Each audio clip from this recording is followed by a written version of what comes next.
Chlöe Swarbrick exposed climate grifting scammer. Firstly, listen to Swarbrick's question in the House to New Zealand's Prime Minister Chris Luxon on the matter of climate change and trading partners. Watch and listen to this video clip, please. Chlöe Swarbrick. Ki te Premier, e tautoko ana ia I ngā kōrero me ngā mahi katoa a tōna kāwanatanga.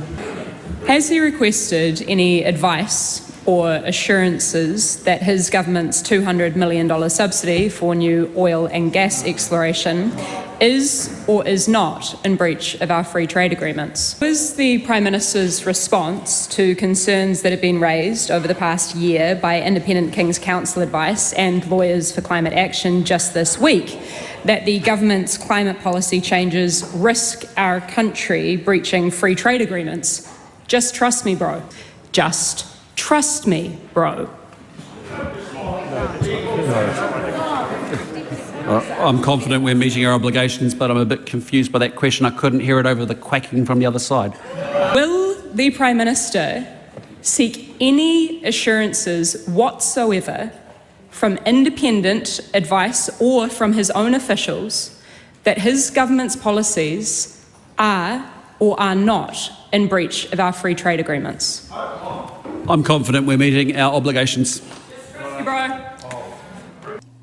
Guess what Swarbrick deliberately leaves out of her question to make sure the New Zealand public are misled and deceived?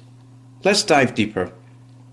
Let's review New Zealand's major trading partners, from climate change progress through to the likelihood of any punishment for missing Paris Agreement targets. And I've also included summary tables at the end for you to review. New Zealand's economic relationships are dominated by China, Australia, the United States, the European Union, Singapore, Japan, and South Korea. These trading partners vary widely in their climate change performance, ambition, and policy strength. New Zealand has strong climate governance and a 2050 net zero target is frequently stated by the Prime Minister Chris Luxon. Among its partners, the European Union is the most advanced in climate policy, with deep emission cuts already achieved and a comprehensive regulatory framework. The United States has surged ahead in clean energy investment and has also walked away from the Paris Agreement. China still relies heavily on coal. Australia, Japan, South Korea and Singapore each show mixed progress, balancing improvements with structural constraints. Would any of these partners punish New Zealand for missing Paris targets? This is extremely unlikely because the Paris Agreement contains no enforcement mechanism that allows countries to punish others for failing to meet their targets in the first place. There are no fines, sanctions or trade penalties built into the agreement. Compliance is driven by transparency and reporting, rather than legal coercion.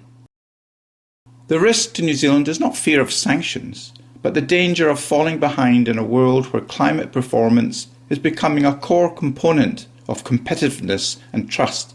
But even this measure is changing on a daily basis as new data and evidence emerges.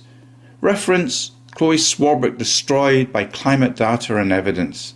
This is essential viewing for those who wish to keep informed, something that the Green Party deliberately fails miserably to do itself.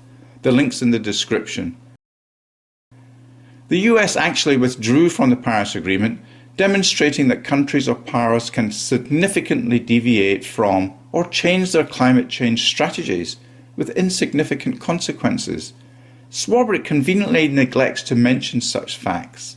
She probably wouldn't have a job if she was honest, but the New Zealand Green Party is not exactly known anymore for being honest or green, especially their co-leaders. Thank you for listening, and please review the following summarised tables. WhangāreiTim.